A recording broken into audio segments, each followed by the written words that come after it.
স্বামীর প্রতি নসিহত। নারীরা হচ্ছে পাঁজরের হাড়ের ন্যায় বাঁকা। নারীরা হচ্ছে পাঁজরের হাড়ের ন্যায় বাঁকা, অর্থাৎ হযরত আবু হুরায়রা রাদিয়াল্লাহু তাআলা আনহু থেকে বর্ণিত, রাসূলুল্লাহ সাল্লাল্লাহু আলাইহি ওয়াসাল্লাম ইরশাদ করিয়াছেন, নারীরা হচ্ছে পাঁজরের হাড়ের ন্যায় বাঁকা। যদি তোমরা তাকে একেবারে সোজা করতে চাও তাহলে ভেঙ্গে যাবে।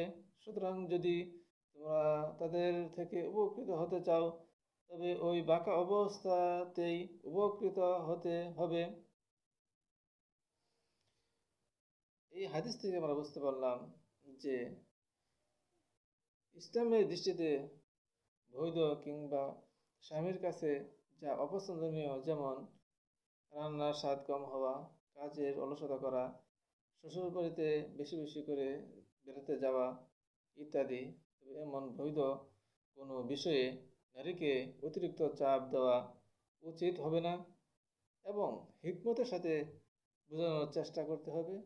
বেশি চাপ দিয়ে কিংবা ঝগড়া ফাসাদ করে সংসারে অশান্তি সৃষ্টি করতে আলোচ্য হাদিসে নিষেধ করা হয়েছে। তবে শরীয়তের সুস্পষ্ট হারাম কোনো বিষয়, শরীয়তের দৃষ্টিতে সুস্পষ্ট হারাম কোনো বিষয়, যেমন নামাজ তরক করা, ব্যবধায় চলা বা হারাম কোনো কাজ করা ইত্যাদিতে তাকে বাধা প্রদান করা জরুরি, তাকে প্রদান দিতেই হবে, করতেই হবে। তবে এমন কিছু কাজ আছে যা মহিলারা করে, স্বামী বাড়ির গুণ কীর্তন না করে তার বাপের বাড়ির গুণ কীর্তন করে, বেশি বেশি বেড়াতে যায়, এইরকম কিছু কাজকর্ম করে। এইসব ক্ষেত্রে তাকে এত বেশি চাপ না প্রয়োগ করা, তাকে হিকমতের সাথে বোঝানো। হঠাৎ অন্য কোনো নারীকে দেখে ভালো লাগলে কি করবে? হাদিসের ভাষ্য মতে হঠাৎ অন্য কোনো নারীকে দেখে ভালো লাগলে কি করবে? অর্থাৎ হযরত জাবির রাদিয়াল্লাহু আনহু থেকে বর্ণিত, একদা নবী করিম সাল্লাল্লাহু আলাইহি ওয়াসাল্লাম এক মহিলাকে দেখে ফেলল। তারপর তিনি তার স্ত্রী জৈনবের কাছে চলে এলেন এবং মনোবাসনা পূর্ণ করলেন, মেলামেশা করে চলে গেলেন। পরে বললেন, মহিলা যখন সামনে আসে